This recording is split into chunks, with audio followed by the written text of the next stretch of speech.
Bien, esta mañana que Dios les bendiga, mis amados hermanos. Vamos a continuar con nuestro curso del Nuevo Testamento. Hoy nos toca ver el capítulo 15 y el capítulo 16 que corresponden a la carta de los Romanos y la carta a los Gálatas. Carta de los Romanos y carta a los Gálatas. La carta de los Romanos se encuentra ubicada entre las páginas 76 y 83. Luego la de los Gálatas entre la 83 y la 88 de su material de PDF. Vamos a avanzar con nuestro curso.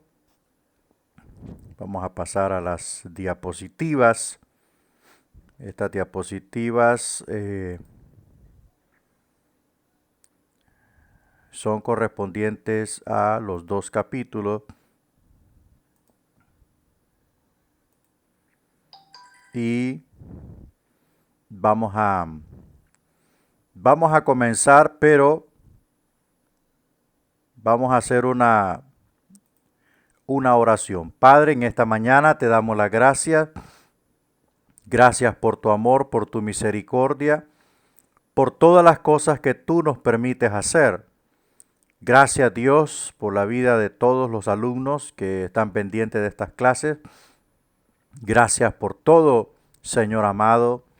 En esta mañana queremos depositar el desarrollo de esta clase en tus benditas manos, a lo cual pedimos tu dirección en el glorioso nombre de Jesús.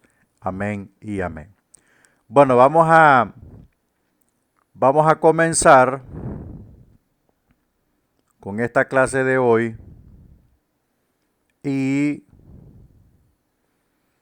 vamos a ver la carta a los Romanos. Objetivo: relacionar la justificación con las 5 partes de Romanos.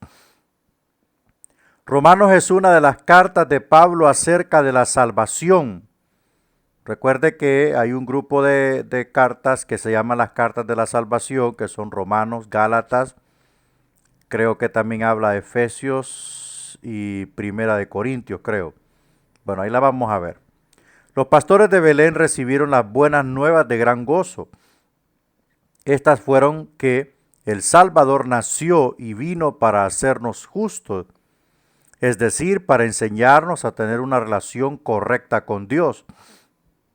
Pablo define y explica la justificación en Romanos.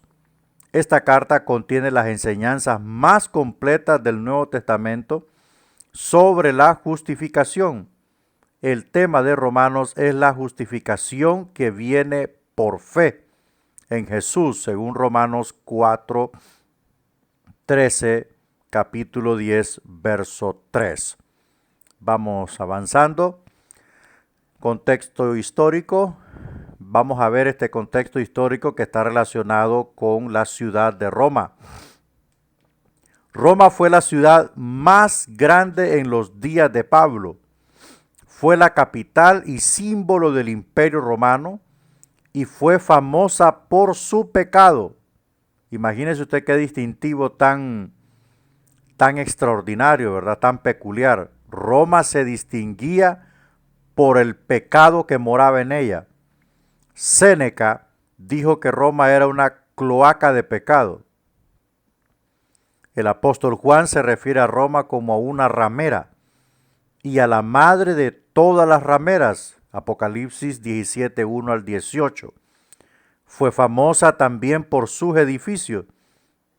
El Coliseo quedó terminado antes del año 80. Roma fue el hogar del Panteón. Para un romano, su ciudad era el centro del mundo. Sus caminos y su gobierno se extendían al mundo entero. Por lo menos por 3 años, Pablo tuvo deseos de ir a Roma. Bueno, estas son las características que nosotros podemos encontrar, o la descripción particular que podemos encontrar de lo que era el contexto histórico a la carta a los romanos. Roma era una ciudad monumental en aquel tiempo, era la urbe internacional de todos los países, era el centro, la capital del imperio. Allí moraban los césares o los emperadores romanos. De allí se daban las órdenes para dirigir al mundo dominado por Roma. Allí prácticamente era la ciudad, el corazón del mundo prácticamente. También se destacaba su pecado, también se destacaba su estilo de vida. Era súper difícil para un creyente ser esclavo de un romano en aquel tiempo, porque si el amo le gustaba al esclavo, lo tomaba por su cónyuge, ¿verdad? Así era el estilo de vida en Roma. Entonces era muy difícil para las personas de aquel tiempo que vivían en Roma, especialmente para los cristianos.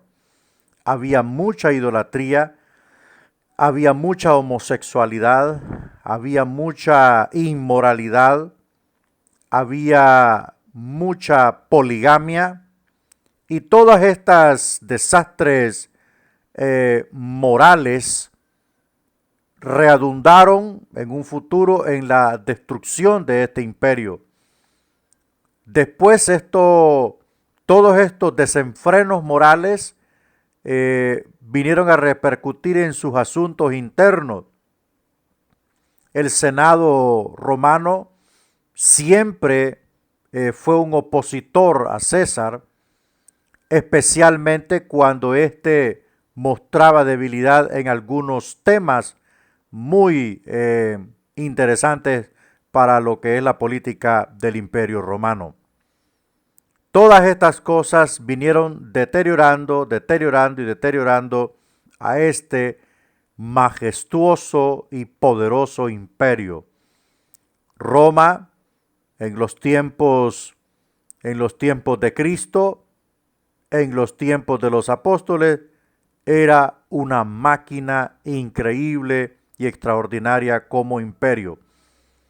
Lo que Roma aportó al mundo del cristianismo en aquel tiempo fue extraordinario. Sus carreteras, sus vías comerciales, sus tratados de comercio, la seguridad en las carreteras.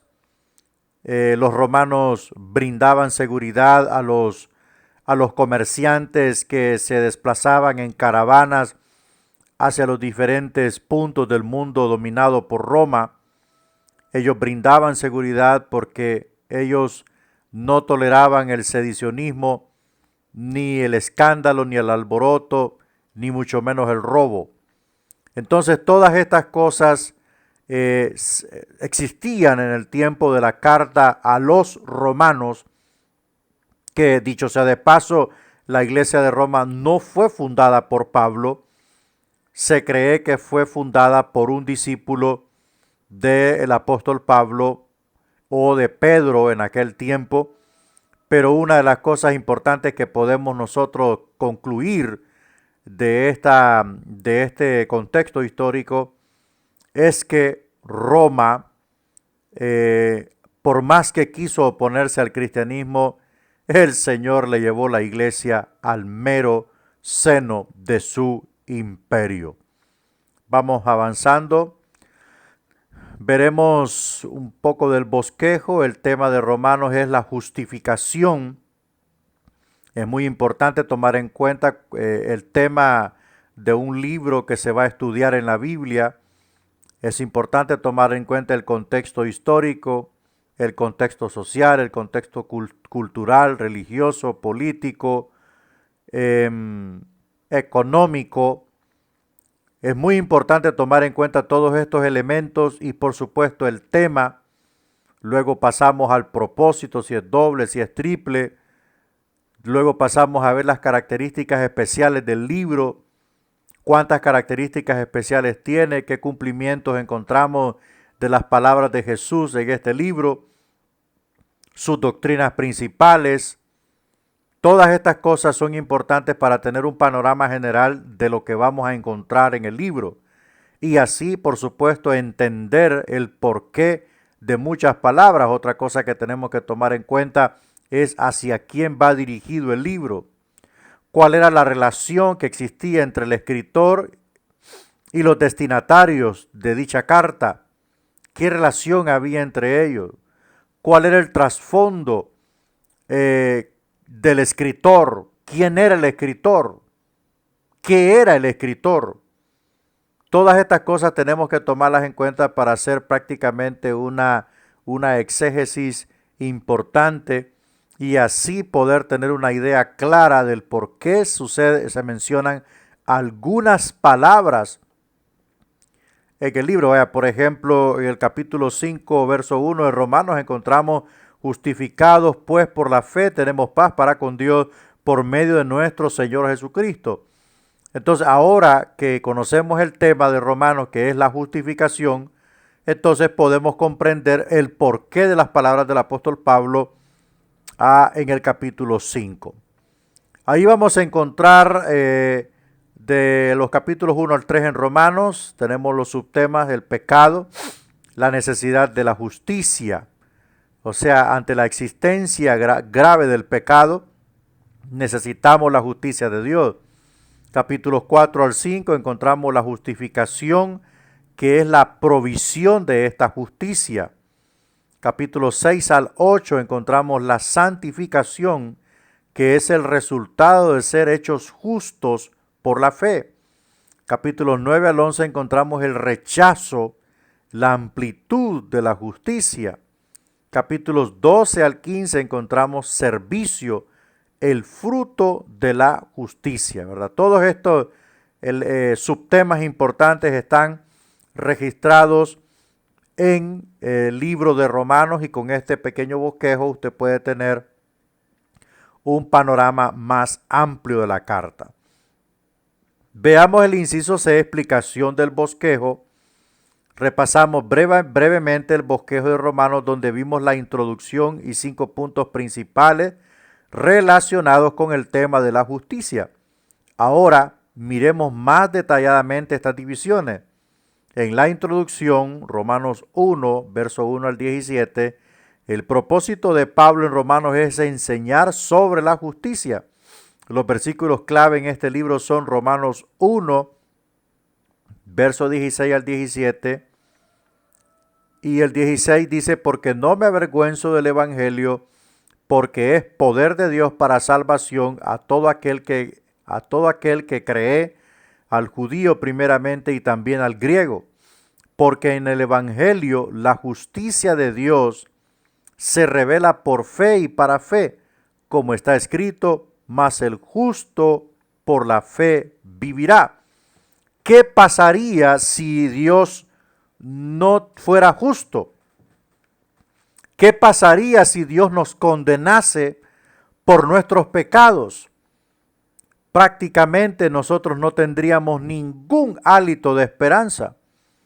Pero por esta justicia que tiene Dios, eso le permite proveer al hombre un medio de escape para el día de la ira del juicio de Dios. Nosotros con nuestros delitos y pecados estábamos prácticamente condenados al infierno eterno. No teníamos cómo ni de qué forma poder resolver o cambiar esta historia o este destino. Pero gracias a la justicia de Dios, que es un ser perfectamente justo, tenía todos los méritos para condenarnos, tenía toda la evidencia para sentenciarnos a muerte, pero su justicia, que es muy poderosa en él, le permitió, lo impulsó a proveer un medio de escape antes de llamarnos a cuentas y ser sentenciados a muerte. Ese medio de escape se llama Jesucristo el Salvador. Por medio de él una vez ejecutada la obra del Salvador en el mundo, Dios en su justicia deja abierta la opción para que todo aquel que debe una lista interminable de pecados a Dios pueda redimir o pueda ser pagada su deuda en los méritos de la sangre de Cristo Jesús. Él es el único medio satisfactorio a Dios para poder liquidar la deuda que el hombre tiene con Dios. El hombre sin Dios es deudor. El hombre sin Dios está confinado al fuego eterno del castigo. Pero cuando el hombre se arrepiente y viene a los pies del Salvador, el Salvador quita, anula el acta de los decretos, la lista interminable de pecados que lo confinaban al infierno de fuego, ya que Él pagó ese precio en la cruz por nosotros. Entonces, en ese instante, la justicia de Dios que se manifestó en Jesucristo, el Cordero perfecto, reviste al pecador arrepentido y lo hace hecho justo delante de Dios. Hecho justo o justificado significa sin pena, sin cargos que se le imputen, sin delitos que se le agraven. Es una persona eximida, es una persona que no le debe nada a la ley, que no le debe nada al juez supremo del universo. Todo a través de la fe en Cristo Jesús, Señor nuestro. Ningún hombre revestido de religión podrá eximirse de la lista de pecados que están presentes delante de Dios. Recuerde que delante de Dios están dos libros: el libro de las obras de los hombres y el libro de la vida del Cordero. Entonces, en el libro de las obras de los hombres están registrados todos los hechos pecaminosos de los hombres. Por tanto, aunque alguien se revista de religión, llámese hinduismo, llámese animismo, llámese budismo, islamismo, llámese mahometanismo o lo que sea, catolicismo, llámese cualquier religión de las miles que existen en el mundo, jamás podrá apartar de la presencia del Creador la lista de hechos pecaminosos que lo acusan y lo sentencian al infierno eterno. La única manera es tener un encuentro personal con el Dios de la vida, con la palabra viviente, Jesucristo, el cual tiene la potestad de perdonar los pecados, de perdonar aún los pecados más profundos del hombre, aún aquellos pecados que el hombre no sabe que ha cometido.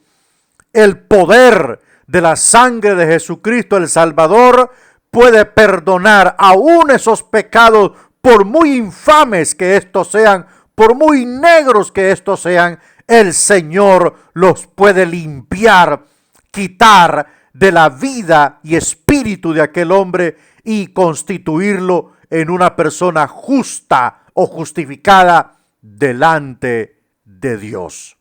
Por eso es que la carta a los romanos es una de las demostraciones teológicas más grandes que el apóstol Pablo pudo derrochar en su vasta sapiencia en colaboración con el canon del Nuevo Testamento. Este versículo enfatiza que llegamos a ser justos por creer en las buenas nuevas de Cristo Jesús. Tome nota de lo que dice el versículo 17 sobre la fe.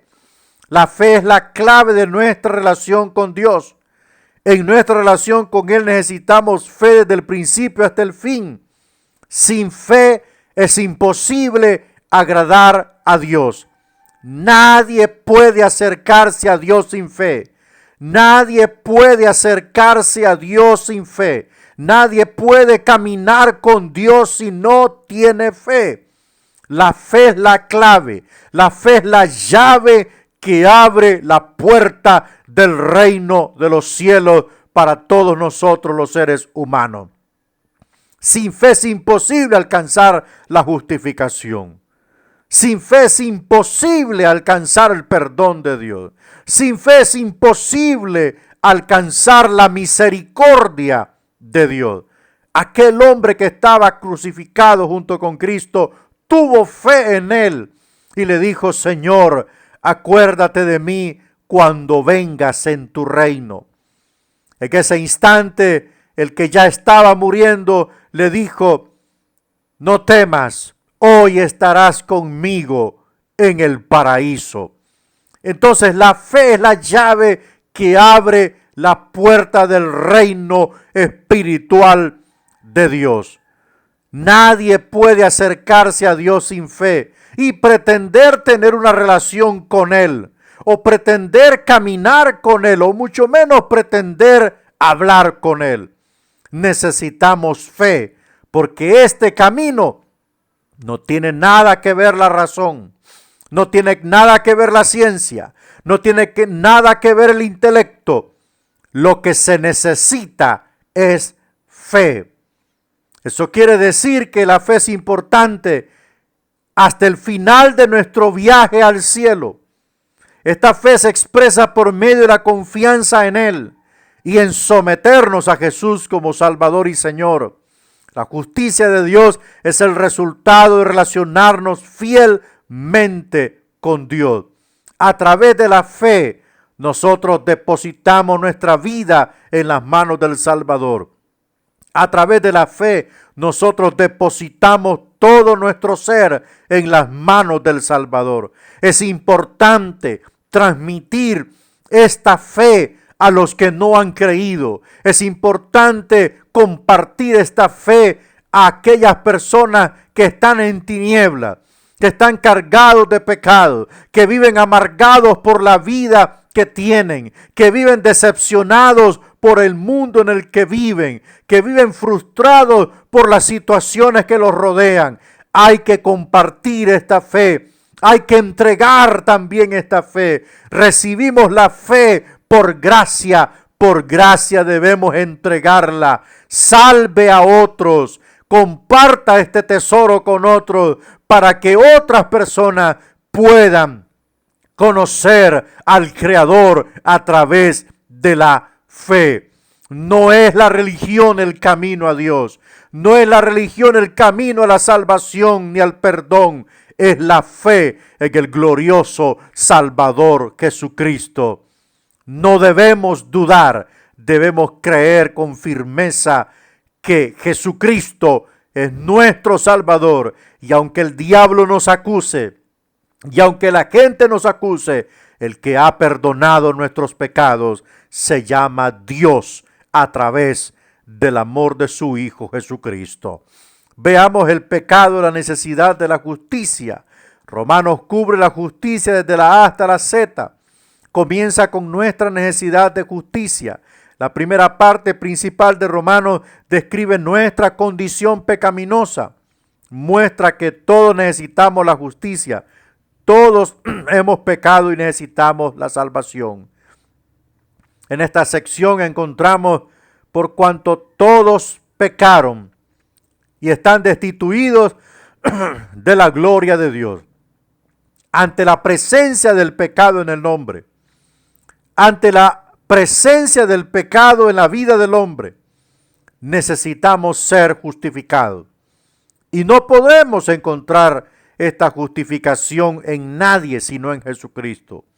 Todos los actos, todos los hechos pecaminosos que un hombre, una mujer cometan, estarán prácticamente marcando la cita sin falta ante el juez.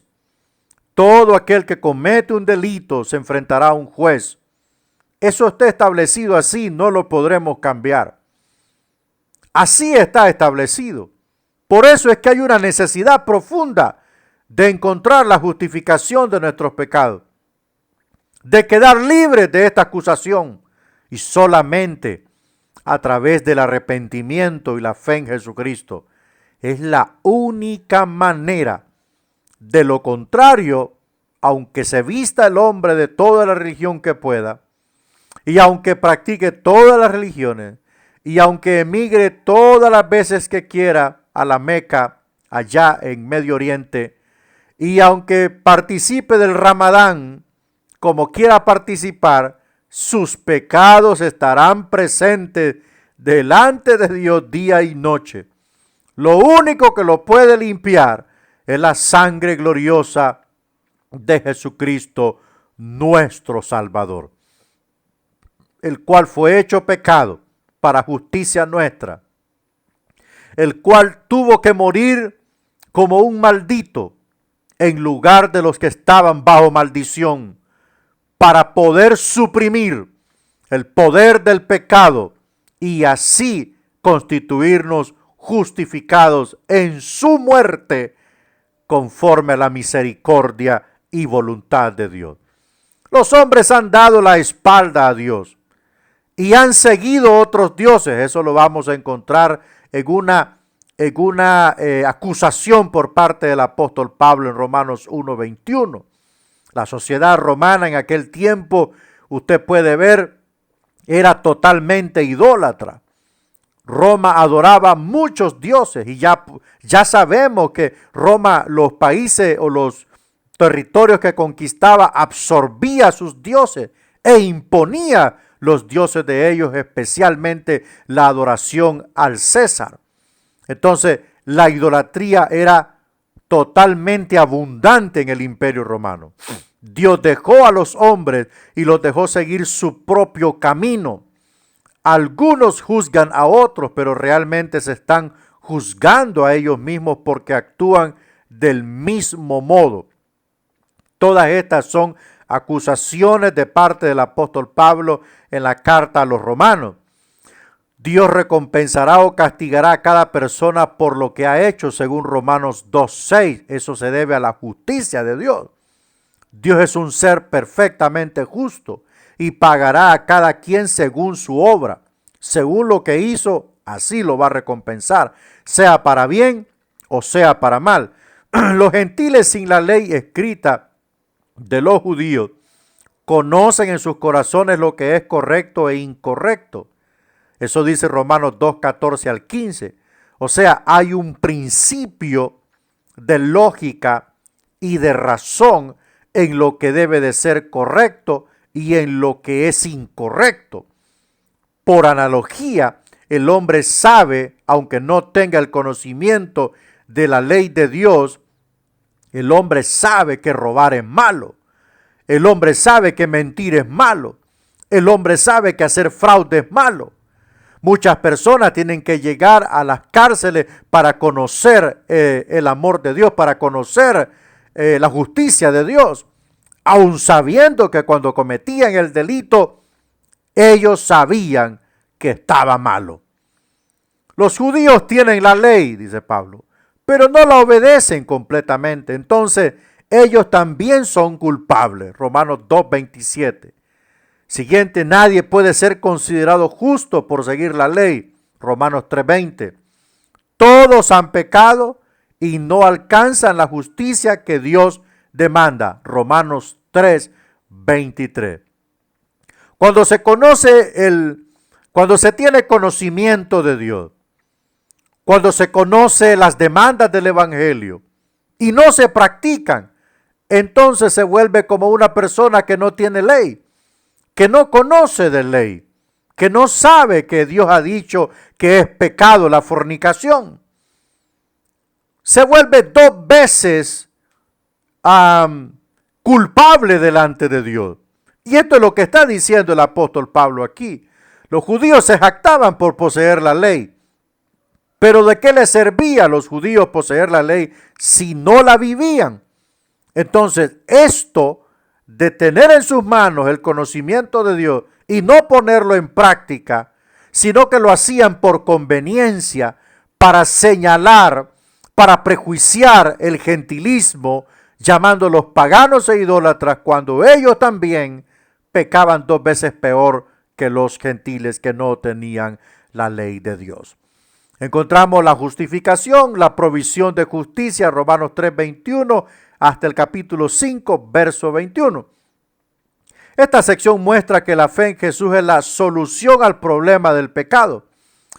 La salvación es por medio de la fe en Jesucristo. Tome nota y que le quede claro. La salvación es por medio de la fe en Jesucristo.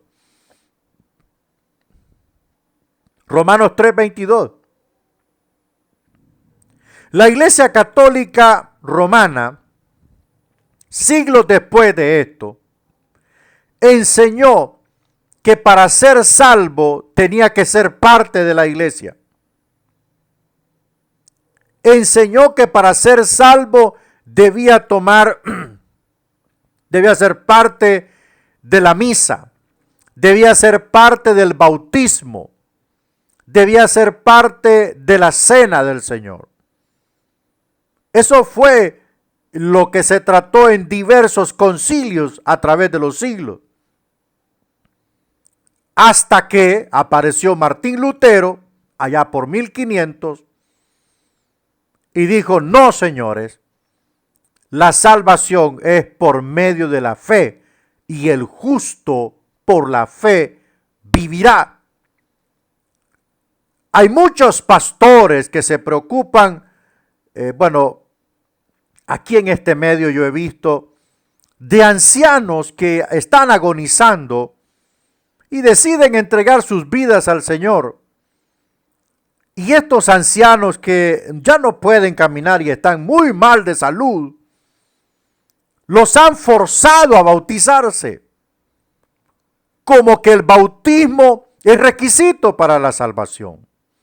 En ninguna parte de los evangelios o de la doctrina cristiana o de la teología de la salvación yo voy a encontrar que el bautismo es necesario para la salvación. El bautismo es necesario para una profesión pública de fe y un compromiso fiel con Dios en vida. Pero la fe en Jesucristo es suficiente para que alguien sea salvo en el momento martírico de la muerte. Porque hay personas que Dios les concede el ser salvos, el salvar su alma en el momento agónico de la muerte, donde no pueden salir de un hospital o no pueden salir de una cama por muchísimas razones. Pero yo he visto pastores aquí en el medio que obligan a las personas y hasta se pelean con las familias para llevarlos al bautismo a estos pacientes que están graves de muerte. Jamás he visto semejante testarudez. Jamás he visto semejante porcentaje de ignorancia. ¿Acaso no leen las Escrituras? ¿Acaso no leen las Escrituras? Jesús le dijo a Marta: ¿no te he dicho que si creyeres verás la gloria de Dios?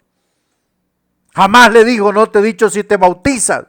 Si creyeres, el que cree en el Hijo tiene vida eterna. El que cree en el Hijo. ¿Y cómo creemos en el Hijo? A través de la fe. La fe en Jesucristo es suficiente. Yo le puedo exigir el bautismo a alguien que está joven, a alguien que está en sus plenas condiciones físicas, a alguien. Yo bauticé en cierta ocasión a una señora que estaba enferma de cáncer, pero ella estaba en plenas condiciones físicas. Me dijo: pastor, bautíceme. Yo quiero irme bien con el Señor, pero estaba en plenas condiciones físicas. Pero alguien que está en el lecho de la muerte, eso es desconocer el poder de las Escrituras cuando nos dicen que por medio de la fe en Jesucristo nosotros encontramos la salvación absoluta para nuestra alma. Vamos a ver Romanos, ¿qué dice Romanos 3, 22? La justicia de Dios por medio de la fe en Jesucristo para todos los que creen en Él, porque no hay diferencia. O sea, la justicia de Dios por medio de la fe. En ese momento que esa persona se entrega a Cristo, en ese momento que confiesa su nombre, en ese momento que dice, Señor, te entrego mi alma, perdona mis pecados, perdona todos mis pecados, Señor, salva mi vida. En ese momento, la justicia de Dios lo alcanza, porque con la boca se confiesa para perdón de los pecados. Se alcanza la salvación cuando confesamos su nombre. Cuando la boca confiesa a Jesucristo, el corazón cree para justicia. Y es allí donde Dios llega y dice, bueno, Él ha entregado su alma, Él ha pedido el perdón de los pecados, apartamos todo esto que lo condenaba a la muerte y al infierno vasto de fuego y lo cubrimos con la justicia del Salvador, justicia que no miró los pecados de los hombres, sino que se entregó por amor en el madero, soportó los clavos infames en sus manos y en sus pies, y murió, entregó su vida por el rescate de la humanidad. A esa justicia nada ni nadie podrá reemplazarla, ni con religión, ni con dinero, ni con nada preciado de este mundo, porque esa justicia, ese acto misericordioso de Jesucristo en el madero es irreemplazable. Así de simple y así de sencillo. El Señor murió en sustitución por nosotros. La muerte vicaria, la muerte representativa, la muerte sustituta. En lugar que muriera el género humano, murió el Salvador por todos los pecados de la humanidad. Y todos aquellos que confiesan su nombre, que le entregan su corazón a Jesucristo, que le piden perdón por sus pecados y se humillan ante Él, Él los perdona, Él los recibe y Él los hace justificados delante de Dios. Limpia su deuda, limpia todos sus pecados que estaban a punto de llevarlos a la desgracia eterna. Jesús cambia de rumbo su vida y los direcciona hacia una eternidad con el Señor. Un sustituto es uno que cambia lugares con el otro. El lugar en que estábamos era para ser sentenciados. Por causa del pecado merecíamos ser castigados y separados de Dios. Pero el Señor Jesús llegó para ser nuestro sustituto. Aunque merecíamos ser crucificados, Jesús tomó nuestro lugar en la cruz. Él cargó nuestros pecados sobre su cuerpo en la cruz. Primera de Pedro 2:24. A cambio de nuestros pecados, nos ofrece su justicia.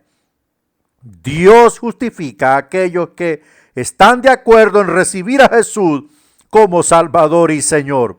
Justificar significa declarar a alguien absuelto, libre de cargos. Usted no debe nada. Ahora veamos la santificación, porque Dios no solamente nos proveyó el medio de limpiar nuestro récord, nuestro estatus, sino que nos ofrece también el medio para estar siendo purificados ante el Señor. La santificación es el resultado de la justicia. Romanos 6 al capítulo 8 Otra palabra para santificación es santidad. La palabra griega para santo es agios. Suele traducirse como santos en el Nuevo Testamento. La palabra santo es usada en relación con los creyentes más de 80 veces en el Nuevo Testamento. No es una casualidad. Es algo serio. Mucha gente dice, nadie es santo. Nadie es santo en la iglesia. Pero es que no entienden el significado de la palabra santo. Santo significa vivir apartado de la práctica del pecado. Ese es el término bíblico que encontramos. Vivir apartado de la práctica del pecado. No confundamos la palabra perfecto con la palabra santo.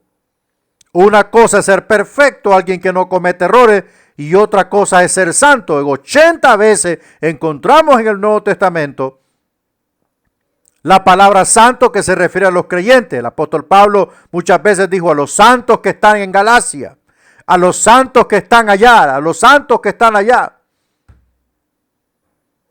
Eso es una palabra seria.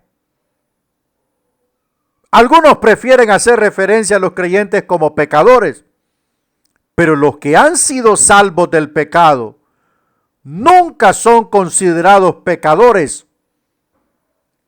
¿Cómo podemos ser considerados pecadores si el Señor perdonó nuestros pecados? Pablo nunca les escribió a los pecadores de Éfeso, tome nota, a los de Corinto, a los de Filipo o en cualquier otro lugar, sino siempre escribió a los santos, por decir así, en Éfeso, a los santos en Corinto, a los santos en Filipo.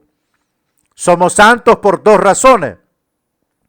Por lo que hizo Jesús por nosotros y por lo que Él hace en nosotros. Tome nota. Por dos razones somos santos en Cristo Jesús. Por lo que Jesús hizo por nosotros. ¿Y qué hizo Jesús? Nos perdonó de nuestros pecados, nos limpió con su sangre, nos consagró con su sangre, nos purificó de nuestros pecados, limpió nuestra deuda. Y por lo que Él hace en nosotros. ¿Y qué es lo que está haciendo? Está haciendo un proceso de santificación. ¿Y cómo usted puede entender el proceso de santificación? Que es un proceso de limpieza diaria. Limpieza diaria. Si usted agarra algo preciado para usted y empieza a limpiarlo todos los días, todos los días, todos los días, todos los días lo va limpiando, esa cosa preciada va agarrando un perfil espectacular, maravilloso, súper limpio. Ese es el proceso de santificación. ¿Y qué está usando el Señor para que nosotros seamos santificados? Su palabra. Su palabra. Entre más oye la palabra, ¿y cuántas cosas tiene el hombre dentro? Miles. Miles están y miles entran. Entonces, por eso tiene que estar presente la palabra allí, para que esté evacuando, para que esté sacando, para que esté contrarrestando. Llegan miles de malos pensamientos. El hecho de que el Señor perdonó nuestros pecados y nos constituyó santos para Él, no quiere decir que nuestra mente es perfecta. Hay miles de cosas que entran a la mente, al espíritu. ¿Cuántas cosas están ahí reprimidas por la palabra de Dios? Entonces necesita la palabra estar entrando para hacer el proceso de santificación. Veamos la otra sección que se llama el rechazo. La amplitud de la justicia incluye a judíos y a gentiles. Romanos 9 al 11. En la próxima sección, Pablo muestra que el evangelio es para todo el mundo, tanto para los judíos como para los gentiles. El evangelio fue primero para los judíos, eso es muy cierto. muchos de ellos rechazaron al Salvador y Mesías que Dios les envió. Temporalmente Dios puso a un lado a su pueblo Israel, pero no los ha echado fuera, según Romanos 11:1. Dios está en control, desarrollando su propósito de redención. Ahora el Evangelio es para todos. Todo hombre que invocar el nombre del Señor será salvo. El día de restauración y bendición para Israel vendrá. Actualmente, esto del rechazo, la amplitud de la justicia, incluye a judíos y a gentiles, Pablo hace una declaración monumental aquí. Israel rechazó la oferta del Mesías. Israel rechazó al Mesías. La mente caótica de ellos, la mente religiosa de ellos, no podía comprender que el Mesías viniese de forma tan humilde como vino Jesús. Ellos esperaban un Mesías montado en un caballo, con poderes extraordinarios para aplastar a Roma y a sus enemigos, para aplastar a filisteos y a cualquiera que se levantara contra Israel,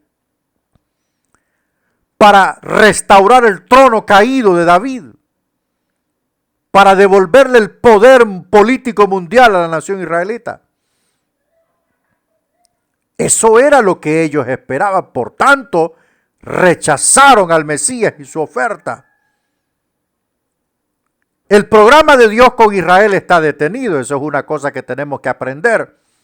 Existen dos programas. Uno despertó al otro.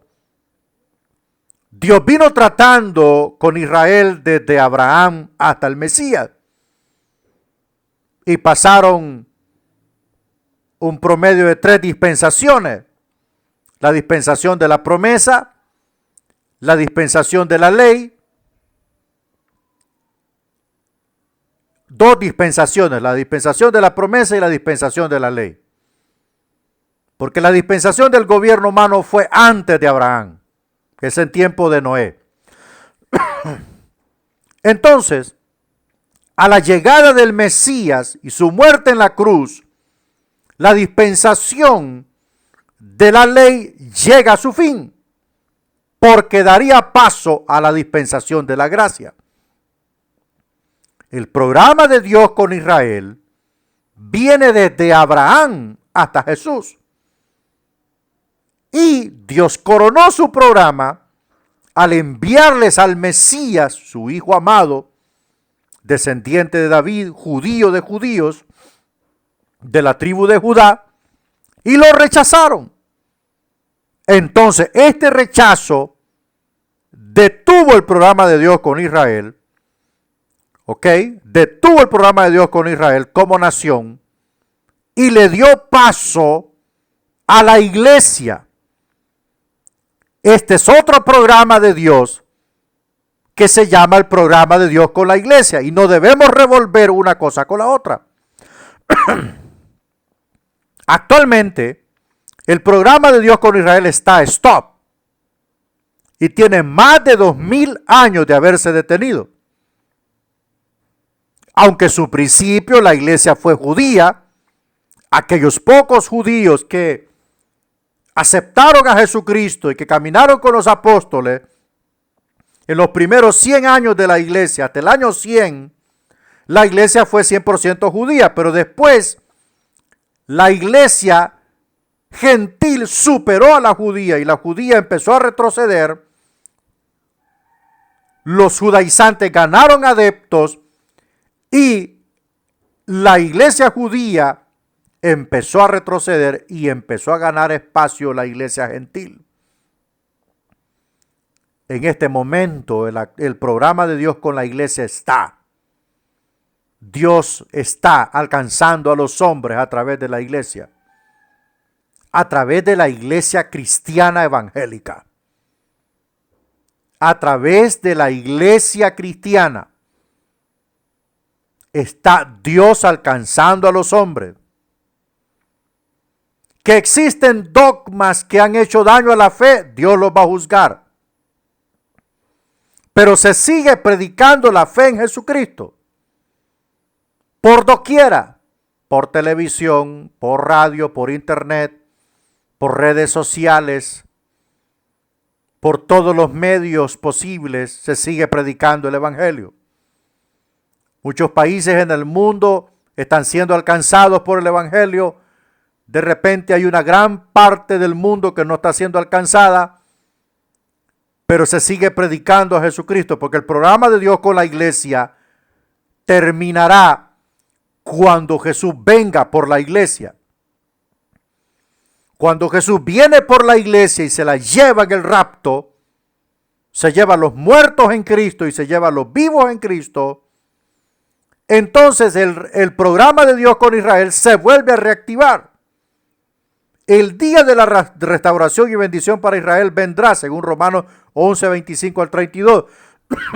Pero ese día de la restauración de Israel pasará primero por el fuego de la prueba, de la persecución, del martirio, del asesinato, de la muerte que desatará el anticristo en persecución contra el pueblo de Israel en todas las partes del mundo. Lo que aconteció en la Alemania nazi, el Holocausto, o como ellos le llaman la Shoah, que murieron 6 millones de judíos, es nada comparado con lo que el anticristo desencadenará en el mundo entero en la mitad de la tribulación. Hacia el final de la tribulación se desencadenará una persecución encarnizada contra los judíos en todos los puntos del globo. Porque el gran dragón será derrotado por segunda vez en el cielo y descenderá a la tierra con gran furia y perseguirá a Israel hasta quererlo acabar por completo. Entonces es allí donde la predicación de los 144,000 judíos llenos del Espíritu Santo de Dios van a producir un impacto masivo en el seno judío, y muchos israelitas se volverán y reconocerán al Mesías Jesús como el Salvador de Israel. Pero no todo Israel será salvo, porque muchos serán conquistados por el anticristo, porque para ellos ese es el Mesías que estaban esperando, con gran poder mundial y con gran inteligencia y capacidad para darle a Israel el poder de las naciones. Vamos a ver el servicio como una parte, la última parte del bosquejo. El fruto de la justicia, servir. Estamos estudiando las 5 grandes divisiones de Romanos sobre la justicia.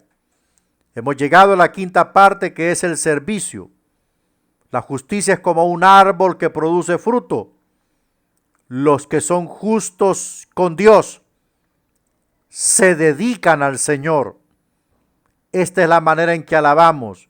Humildemente sirven a otros, tienen buenas relaciones con otros, se someten y honran al gobierno, tienen actitudes correctas hacia los otros. ¿De qué sirve hablar en lenguas, profetizar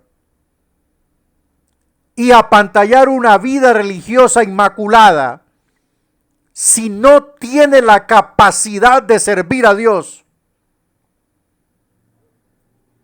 ¿De qué sirve ayunar todos los días?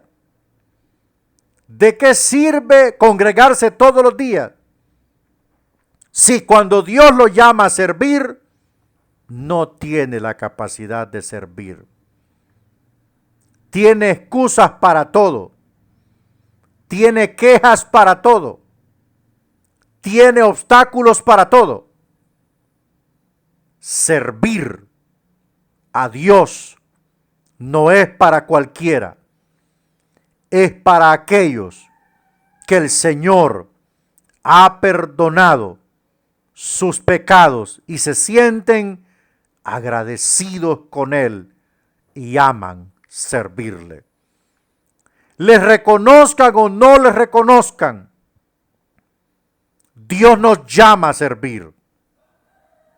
Nos den o no nos den un aplauso o una palmada en la espalda, Dios nos llama a servir.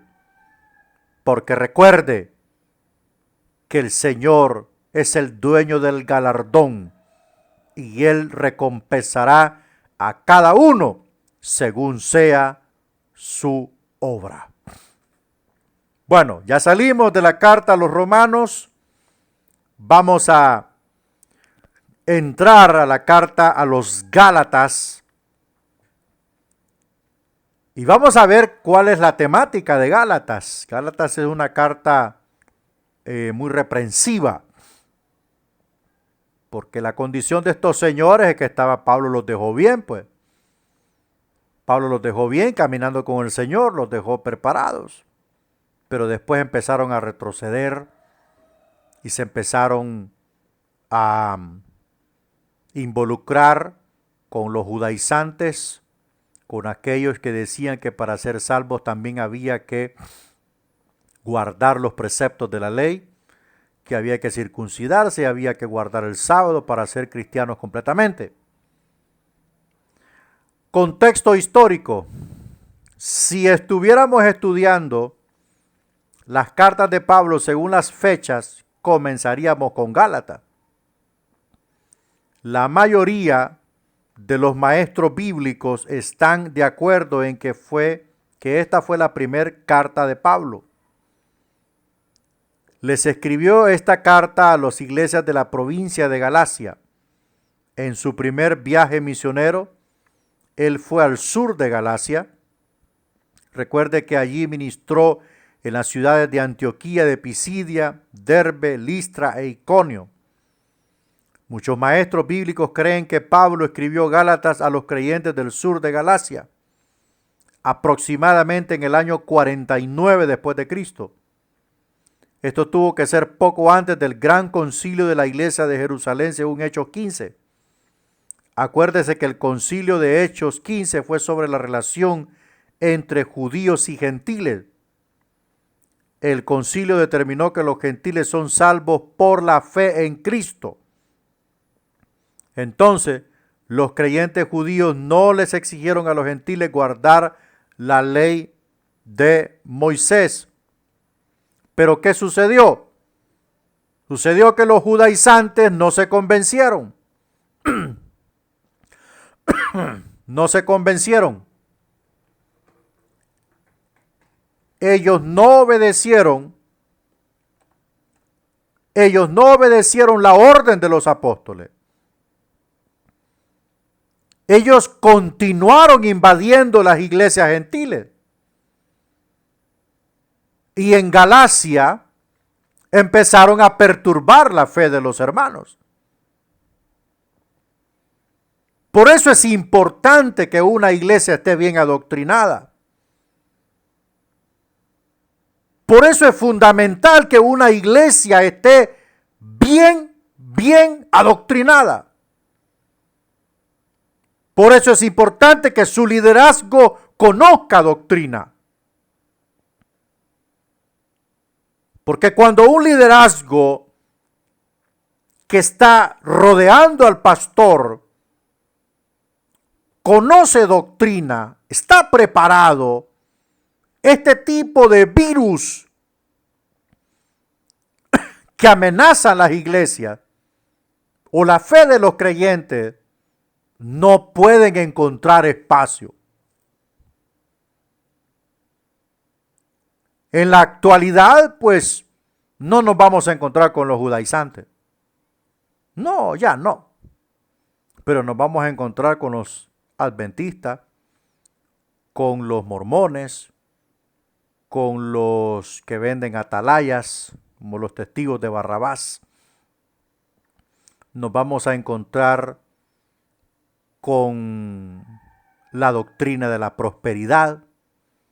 nos vamos a encontrar con la reforma apostólica, nos vamos a encontrar con el neopentecostalismo, nos vamos a encontrar con la nueva era, nos vamos a encontrar con el feminismo cristiano. ¿Con cuántas cosas nos vamos a encontrar? ¿Hasta cuánto sabe usted de doctrina? ¿Cuántas doctrinas sabe usted que existen? ¿Qué es una doctrina? Bueno, una doctrina es una verdad fundamental del Evangelio plasmada en las Escrituras, como la doctrina de la justificación, como la doctrina de la santificación, como la doctrina de la regeneración, como la doctrina de la deidad de Cristo, el juicio de Dios, el rapto de la iglesia, la cena del Señor, el hombre, el Espíritu Santo, el pecado, Dios, los eventos futuros, son doctrinas. Ahora, ¿cuántos líderes de las iglesias están equipados con esto? Porque el evangelio no se trata de hacer bulla. El evangelio no se trata de agarrar un micrófono y empezar a gritar. El evangelio se trata de plantar. Plantamos la iglesia de Cristo. ¿Y en qué la plantamos? Ya el fundamento está puesto. Usted vea cómo edifica. Pero una cosa, vuelvo y repito, si una iglesia tiene un liderazgo preparado, es una iglesia con columnas sólidas que puede soportar cualquier embate. ¿A cuántas cosas nos enfrentamos? Necesitamos estar equipados. Necesitamos estar preparados. Mientras Cristo no viene por la iglesia o la muerte no viene por nosotros, necesitamos estar preparados. ¿Por qué hay iglesias que desaparecen cuando el pastor se muere? ¿Por qué hay iglesias que desaparecen cuando el pastor es movido de su lugar? Porque no plantó, solo predicó. Si tú predicas y predicas, eso va a ser solamente una predicación. Pero cuando tú te dedicas a plantar, a enseñar, a instruir, a equipar, a formar, a mostrarle al pueblo, a mostrarle a tus líderes la profundidad de las escrituras, lo que dice esta cosa, lo que enseña la otra cosa, a equipar, entonces estás plantando de cero para arriba. Y eso es lo que Dios nos manda a nosotros. Y no importa que digan que sos religioso y que muchas palabras, no, esa es basura del diablo. Usted no tiene que andar escuchando nada de eso. Usted atienda el mandato de Dios. Vayan y hagan discípulos, enseñándoles que guarden todas las cosas que yo os he mandado. ¿Y cómo le vamos a enseñar todo a la gente si solo predicamos? Prédica y prédica. Hay líderes que ni saben para dónde van, hombre. Hay líderes que confunden el adulterio con la fornicación. Confunden el diezmo con la ofrenda. Hay líderes que confunden la gracia con el libertinaje. Y las cosas no deben de ser así. Tenemos que enseñar, tenemos que equipar, tenemos que preparar para que estos fenómenos ideológicos, doctrinarios o doctrina de demonios no destruyan el cuerpo de Cristo. Tenga cuidado a quien pone en el púlpito usted. Tenga cuidado a quien sube en el púlpito. Tenga cuidado a quien nombra de maestro. Solo porque antier llegó, ya hoy es maestro. eso está muy difícil y muy complicado. Tiene que pasar un filtro. Tiene que pasar un filtro para enseñar. Tiene que tener aptitudes, tiene que tener formación. Si no, no hay trato. Esto fue lo que pasó con los Gálatas. En el primer concilio de Jerusalén, según Hechos 15,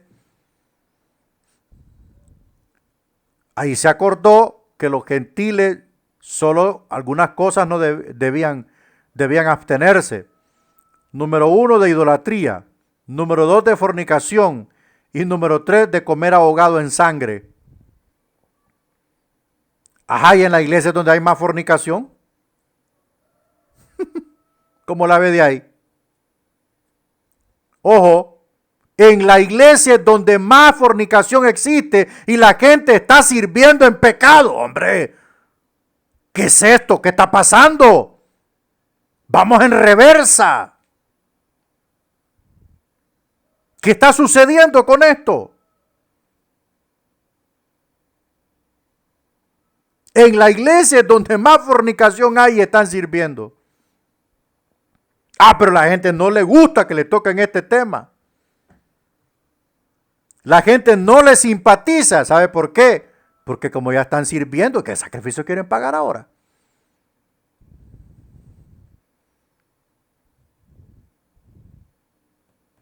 Cuando una iglesia está preparada, cuando una iglesia está enseñada,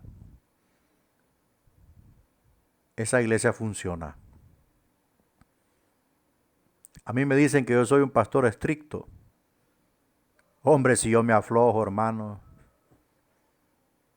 Mira, en mi congregación, a mí me gusta darle confianza a la gente. Me gusta motivar. Pero si hay gente que no le responde a Dios, y si hay gente que no quiere pagar el precio, bien sentados están. Porque no confundan, no hay que confundir en darle confianza a la gente, en motivar a la gente. Siempre y cuando reúna los requisitos. Pero las personas creen de que pueden servir a Dios y estar pecando al mismo tiempo. Ahora, si esto no se llamara iglesia, si esto se llamara un centro social, pues aquí no hay normas morales que cuidar, dele viento. Pero la Biblia dice, y habrá un pastor y un rebaño. A Pedro le dijeron, apacienta mis ovejas. O sea, le dijeron, tú eres el pastor de este rebaño, viejo. Entonces se equivocó el apóstol Pablo. Se equivocó cuando le dijo a Tito, por eso te dejé en Creta para que pongas orden, pongas ancianos, corrijas lo defectuoso. No, hombre, si yo me aflojo, les aseguro que me llena esta iglesia. Y se me llena de toda la burusa. Todo lo que no sirve. Porque cuando usted, amado hermana o hermano, agarra la bolsa de colar café, usted sabe que el café viene molido. Si la bolsa está íntegra, solo va a pasar el líquido, el agua colada con el café. Y una taza de café bien colada, qué rica. Pero ¿qué pasa si a esa bolsa la rompemos por todos lados?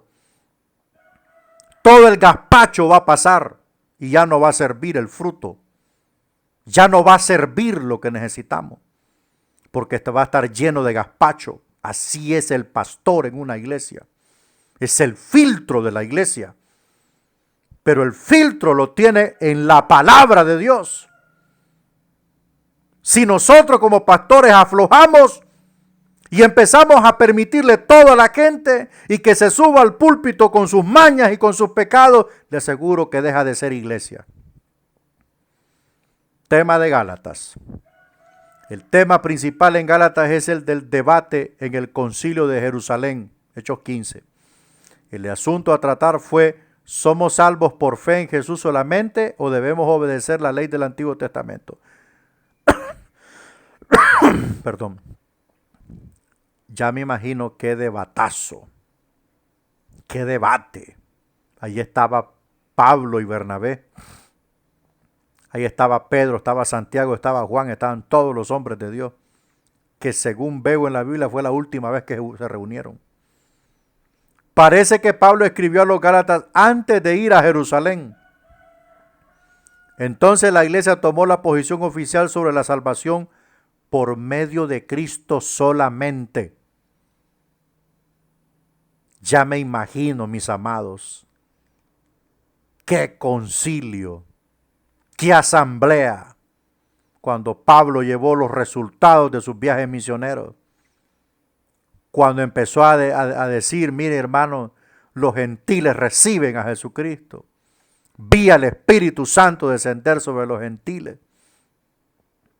Y no necesitaban circuncidarse. Y aquí está Timoteo. Aquí traigo a Timoteo, que es griego. ¡Qué concilio!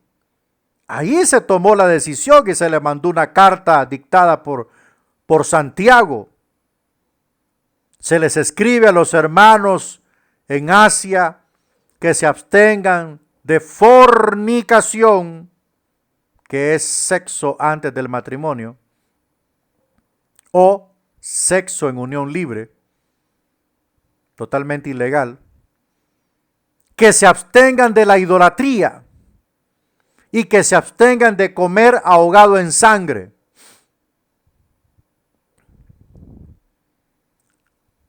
Esas fueron las 3 condiciones que pusieron los apóstoles para los gentiles. No les estorbaron la fe, pero los judaizantes no se detuvieron. Gálatas contiene una defensa fuerte de la justificación por la fe.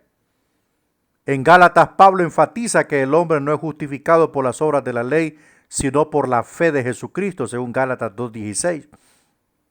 Los Gálatas habían recibido el evangelio, habían sido justificados por la fe en Cristo. Después, sin embargo, los maestros judíos conocidos como judaizantes estaban guiando a algunos al error. Estos falsos maestros decían que los creyentes tenían que seguir a Jesús y a Moisés. Para ellos existían 2 participantes en la salvación. Uno era Moisés y el otro era Jesús. Y Pablo categóricamente dice, ningún hombre puede ser justificado por las obras de la ley. Porque la ley no era suficiente. Fue suficiente en su momento. Para el que la cumpliera fue suficiente. Pero no tenía poder sobre los pecados del espíritu. En la ley se ataca el resultado del pecado. El que adulteraba moría. El que robaba se le castigaba. Pero cuando vemos la ética de Cristo y cuando vemos el evangelio en sí, Él ataca el origen del pecado. Y el origen del pecado está en el espíritu humano. Y los pecados del espíritu que Jesús mencionó, como el odio, como la falta del perdón, como la mentira, ¿dónde nacen? Dijo, los homicidios. ¿Dónde nacen los adulterios? Dijo Jesús. Entonces Él estaba atacando el origen de los pecados del hombre. Por eso es que la ley no era suficiente para tratar el tema del pecado en el hombre. La ley era el conducto a aquel personaje que sí podía suprimir el poder del pecado en el hombre. Jesucristo el Salvador. Venció al diablo, venció al pecado, venció la muerte. A estos 3 venció el Señor. En Cristo, dijo Pablo, somos más que vencedores.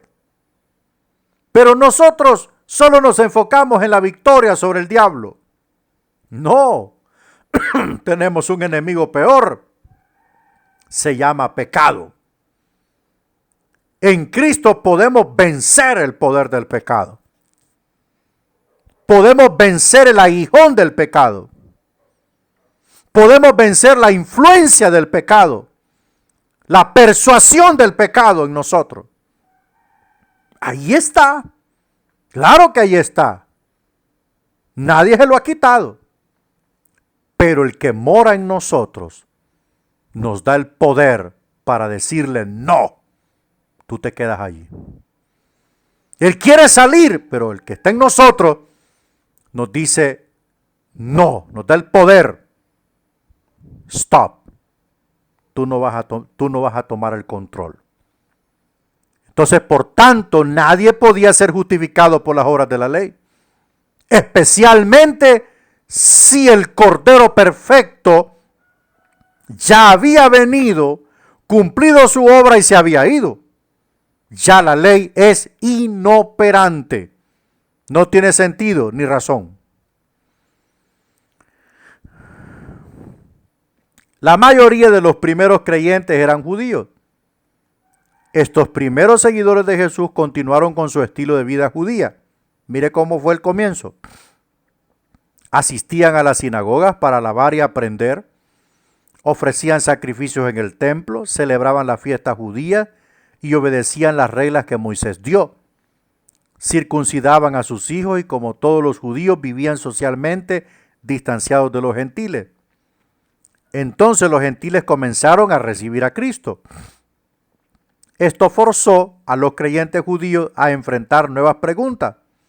¿Deberían ser circuncidados los gentiles? ¿Deberían vivir como los judíos para ser salvos? La reunión de Hechos 15 se basó en todas estas preguntas. Los judaizantes enseñaban que la circuncisión era necesaria para la salvación. Pero Pablo les recordó a los gálatas las verdades básicas del Evangelio. Somos salvos por fe en Jesús, no por guardar la ley de Moisés. Tenemos a un solo Salvador, no dos. Pablo dijo que los gálatas habían abandonado a Jesús y estaban siguiendo un evangelio distinto. Dijo que los que estaban tratando de guardar la ley estaban bajo una maldición. Enfatizó que la salvación es por la fe en Jesús solamente. Bajo el nuevo pacto, la circuncisión no tiene ningún valor religioso. De hecho, Pablo dijo a los que confiaban en la circuncisión o en la ley, de la gracia habéis caído. El cristiano que se circuncida por cuestiones judías debe guardar toda la ley. El creyente que se circuncida por cuestiones de la fe judía, que no se equivoque, debe guardar toda la ley. Si no, está bajo maldición. Si no, no sabe lo que hace. Los cristianos no necesitamos, los hombres no ocupan circuncidarse. No ocupan guardar el sábado, no ocupan guardar nada de la ley. Porque todo esto lo cumplió Jesucristo cuando vino. Y lo que nos dejó fue su fe. Fe suficiente para ser salvo. No ocupamos nosotros congregarnos con los adventistas. Los adventistas están perdiendo su tiempo. Y le digo una cosa, ni ellos guardan el sábado. Están perdiendo su tiempo. La fe es suficiente. Y qué triste es cuando a la fe le añadimos dogmas. Dogmas que es el punto de vista del hombre en relación a la verdad. O sea, es lo que el hombre piensa, no es lo que Dios dice. Es lo que el hombre piensa, que todas las mujeres deben andar tapadas la cabeza. El hombre piensa que todos los hombres y los hermanos tienen que quitarse los zapatos antes de entrar a la iglesia. El hombre piensa que las mujeres deben sentarse a la derecha y los hombres a la izquierda para que no pequen. Por favor, hombre. Yo cuando me convertí al Señor miré todas estas tonteras Y cuando empecé a leer las escrituras y empecé a leer y a leer, me di cuenta que toda esta era pura dogmatología, puro dogmatismo tonto.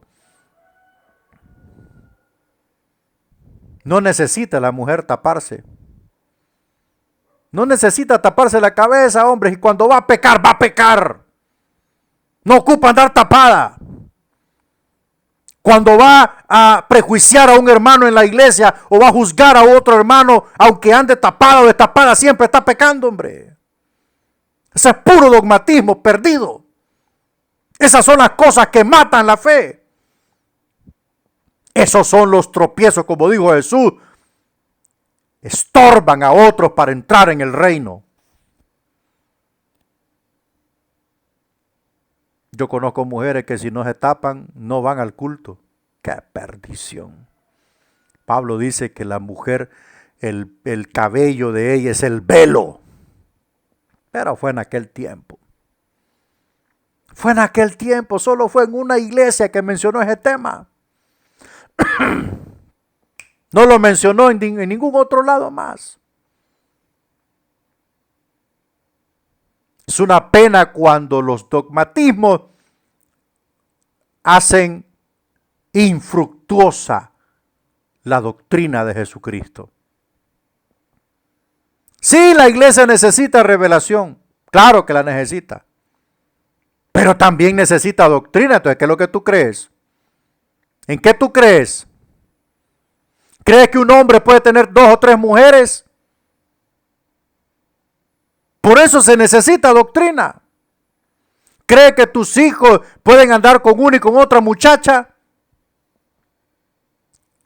¿Es ilícito ir a la discoteca? Pastor, ¿es pecado ir al estadio? Pastor, ¿puedo tener 2 novias?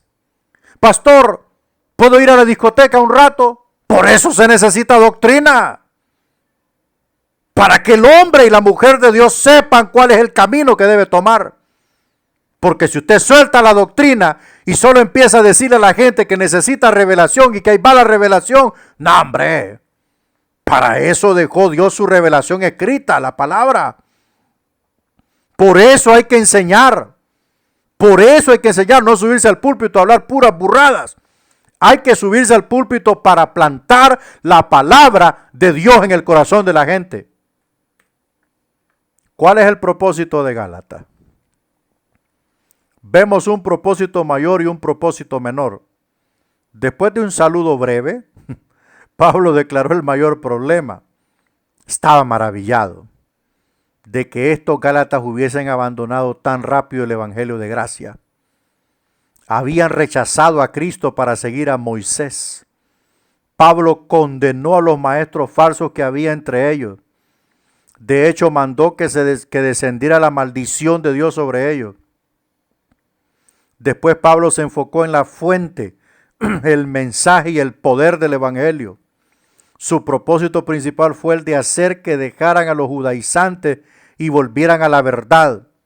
Como Pablo lo declara, hijitos míos, por quienes vuelvo a sufrir dolores de parto, hasta que Cristo sea formado en vosotros. O sea, la primera vez le costó a Pablo. Y de nuevo le vuelve a costar.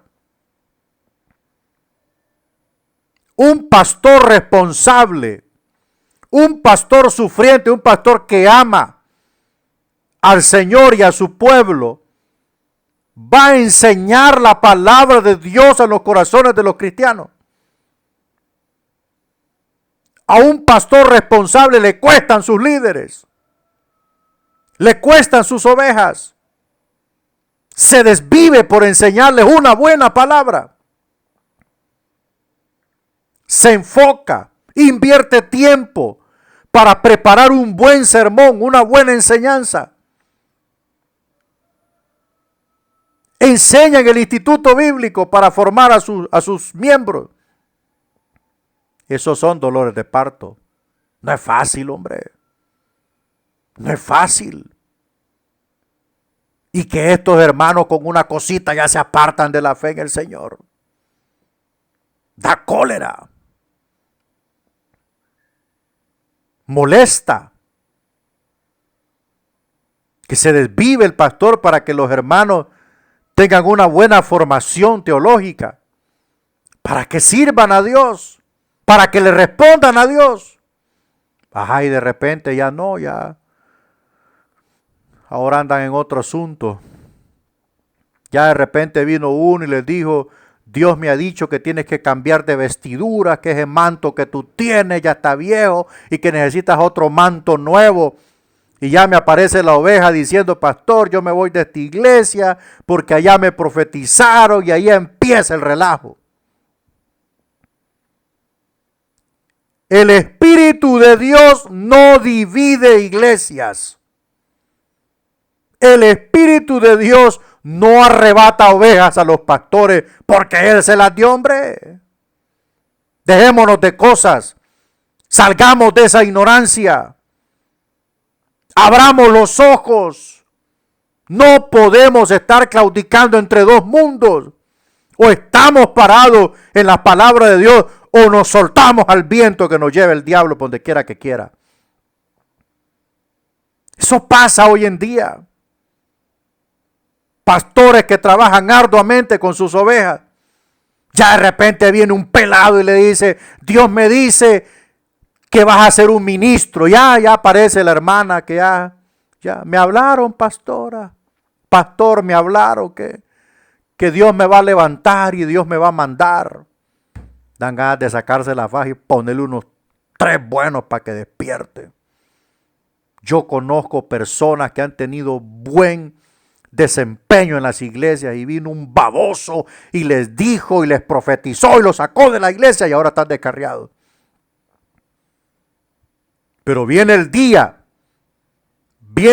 donde Dios va a machacar todas esas lenguas. Dios va a machacar cada lengua mentirosa que se dejó manipular por Satanás y arrebató las ovejas de los pastores, dividió iglesias y derrumbó ministerios. Viene el día de Jehová, donde Dios va a llamar a cuenta y se alzará Jehová y aplastará a todos esos mentirosos que usaron el nombre de Dios para mentir. Y lo que trajeron fue desgracia a la obra de Dios. Por eso no le des el púlpito a cualquiera. Y no andes oyendo cualquier voz. Por eso el Señor dijo, mis ovejas oyen mi voz y me siguen.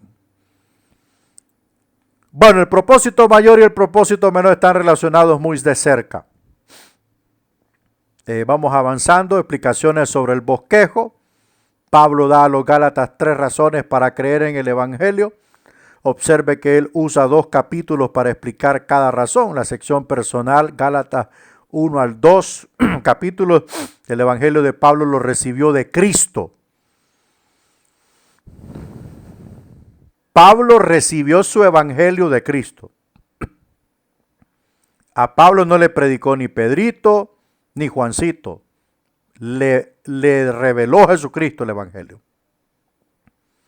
Pablo recibió su Evangelio por medio de la revelación del Señor. No se lo dieron los otros apóstoles, sino que solo estuvieron de acuerdo con su mensaje y su ministerio. Gálatas 1:16, 2 al 10. O sea, esta revelación de Cristo fue cuando se encontró con él en el camino a Damasco.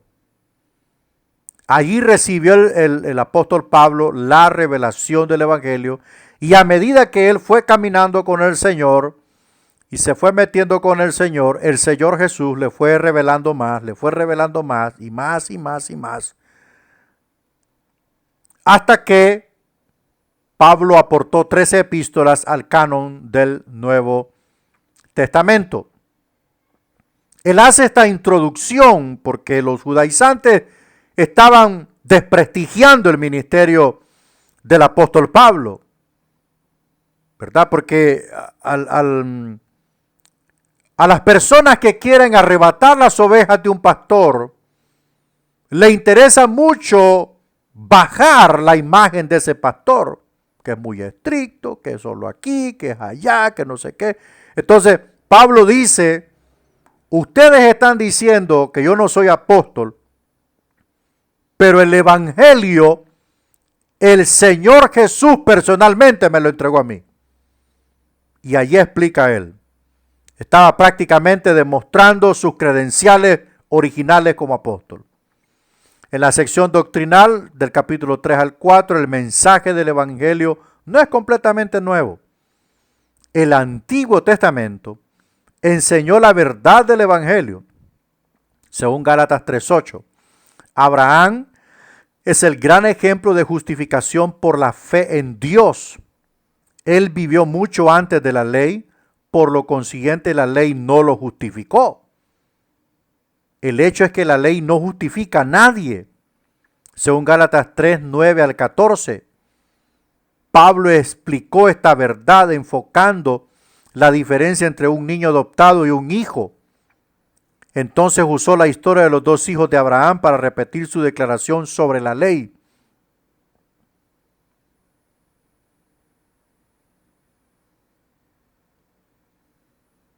Gloria a Dios. La justificación de Abraham no la recibió de la ley, porque la ley no vino por Abraham. La ley vino por Moisés. Pero ¿quién era Abraham? Era un idólatra. Abraham vivía en una familia idólatra, en una región idólatra, pagana. Pero cuando Dios le habló, él creyó. Y esa fe lo justificó de todos esos pecados.